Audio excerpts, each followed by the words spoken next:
आज हम आपके समक्ष स्टेप्स ऑफ लैंग्वेज डेवलपमेंट भाषा विकास के सोपान के संदर्भ में चर्चा करेंगे कि भाषा विकास के सोपान क्या होते हैं। भाषा विकास के सोपान मनोवैज्ञानिकों ने बालकों के भाषा विकास की प्रतीकों को दो सोपानों में बांटा है। पूर्ववाक भाषा विकास अवस्था, जिसको हम आप प्री स्पीच लैंग्वेज डेवलपमेंट मतलब पूर्व वाक भाषा विकास अवस्था। दूसरा later speech language development stage, जिसको हम आप पश्चवाक भाषा विकास अवस्था के नाम से जानते हैं। इन्हीं को हम आगे चर्चा करते हुए इनके pre speech language development stage पर चर्चा करेंगे, जिस संदर्भ में क्या क्या बदलाव आते हैं उस पर हम चर्चा करेंगे। और चर्चा करने के साथ साथ हम आप इस संदर्भ में बताने का प्रयास करेंगे कि pre speech language development stage पर चर्चा करेंगे। प्री स्पीच लैंग्वेज डेवलपमेंट पूर्व वाक भाषा का विकास के संदर्भ में चर्चा करेंगे। पूर्व वाक भाषा प्री स्पीच लैंग्वेज डेवलपमेंट क्या होता है। जन्म के उपरांत प्रथम 15 महीने में होने वाले भाषा विकास की जो अवस्था होती है, उस अवस्था के बारे में जो बातें की जाती हैं वो प्री स्पीच स्टेज के अंतर्गत आते हैं। इस अवस्था में बालक अपनी इच्छाओं, परेशानियों, अपनी जरूरतों, अपने हाव भाव, जिसको जेस्चर या भी अभिव्यक्त करता है, वाचकता करता है, उसे हम आप एक्सप्रेसिव वोकलाइजेशन के नाम से जानते हैं, आदि के द्वारा अभिव्यक्त किया जाता है। बच्चे छोटे छोटे शब्दों को एक दूसरे व्यक्ति तक व्यक्त करते हैं और जो सारे के सारे प्री स्पीच लैंग्वेज डेवलपमेंट के अंतर्गत आते हैं। इसलिए कि उसके अंतर्गत बच्चे भाषा की अलग अलग अवस्थाओं के संदर्भ में चर्चा करते हैं और अलग अलग संदर्भ अपने माता पिता तथा शिशु के संपर्क में आते हैं और उसके संपर्क में आने के साथ बच्चों के परिजन होते हैं। और पूर्ववाक भाषा की अवस्था में बालक अपनी संचार, अपनी आवश्यकताओं की कम्युनिकेशन नीड्स की पूर्ति करता है और उसको हम विभिन्न प्रकारों में जानते हैं। उसमें सबसे पहला प्रकार जो होता है वो बच्चों के द्वारा जो होता है, उसमें सबसे पहले हम जानते हैं वो होता है क्राइंग। पहला प्रकार जो होता है वो क्राइंग, जिसको कहते हैं, जिसको हम क्राइंग को रुदन के नाम से जानते हैं। बच्चे क्या करते हैं, रोते हैं, क्राइंग रोना, रुदन। नवजात शिशु सबसे पहले क्या करता है, जो ध्वनि वाचकता का जो प्रयोग करता है, वोकलाइजेशन, जिसको हिंदी में बोलते हैं वाचकता, ध्वनि वाचकता को हम वोकलाइजेशन के नाम से जानते हैं। इसलिए रुदन बालक अपनी जरूरतों की पूर्ति करने के लिए, जैसे उसकी परेशानी होती है या इच्छा होती है कि कोई उसके आसपास आवे या और उनके आसपास कोई व्यक्ति भटकता रहे, उसके हंसाने का साधन केंद्र बने और रो रहा है, उसको गोद में ले।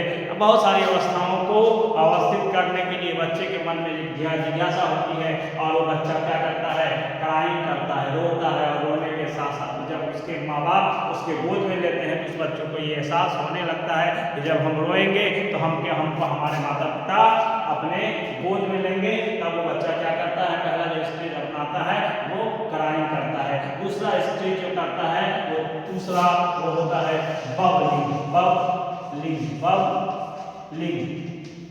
जो दूसरा स्टेज अपनाता है बच्चा क्या करता है, वो बबलिंग करता है। बबलिंग, जिसको हम आप कहते हैं बड़बड़ाना।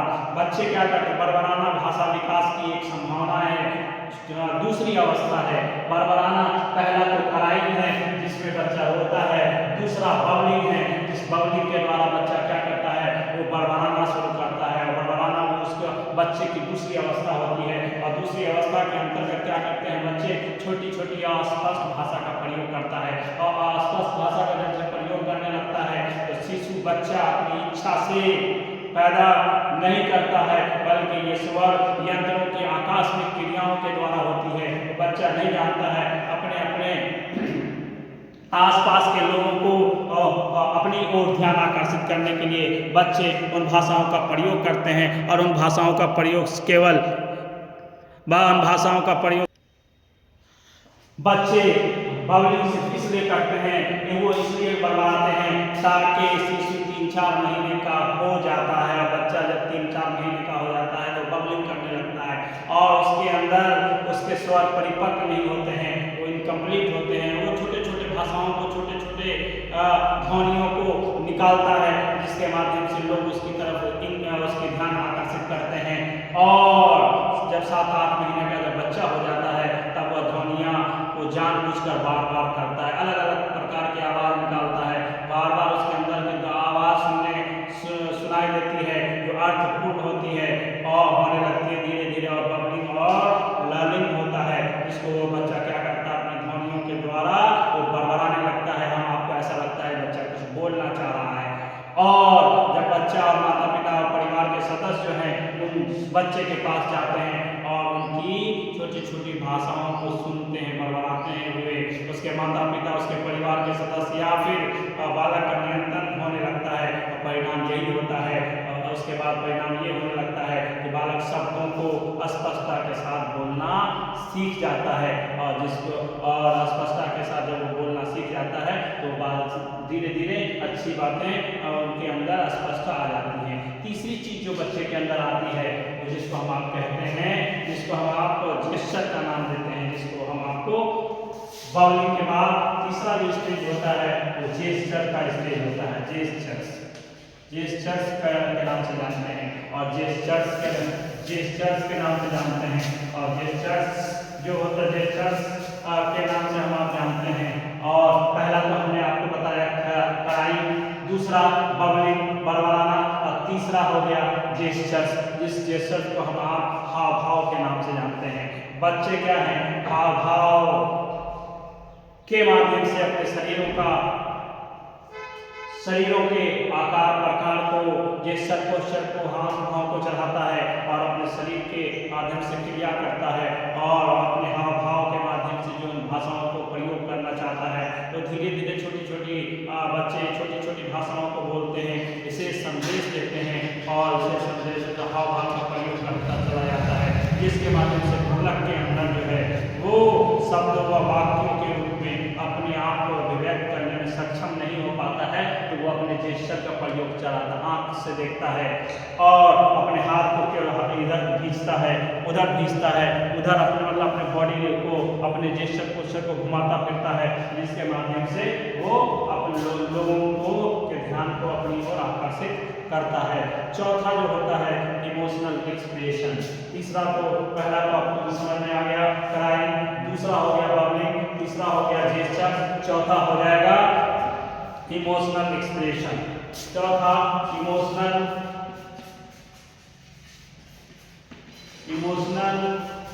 एक्सप्रेशन।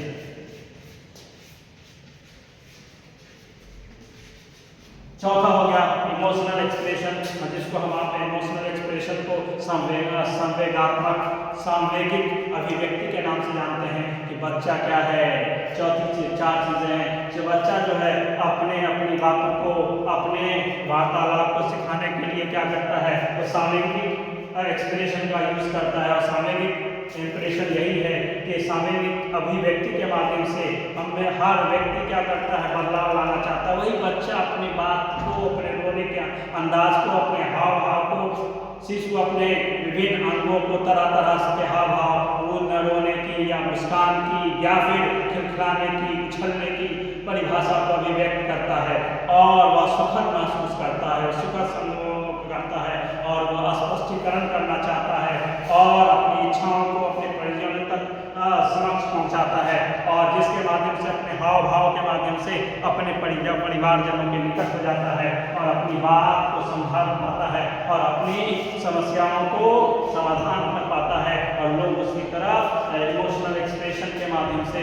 सांवेगिक अभिव्यक्ति के माध्यम से उसकी ओर बढ़ते हैं, और उसकी शब्द धीरे धीरे उसकी शब्दावली पूर्ण होने लगती है, और शब्दावली जैसे पूर्ण होती है उसके माध्यम से वो अपने भाषा के अलग अलग विकास की संभावनाओं को सही उच्चारण सहित बोलना शुरू कर देता है।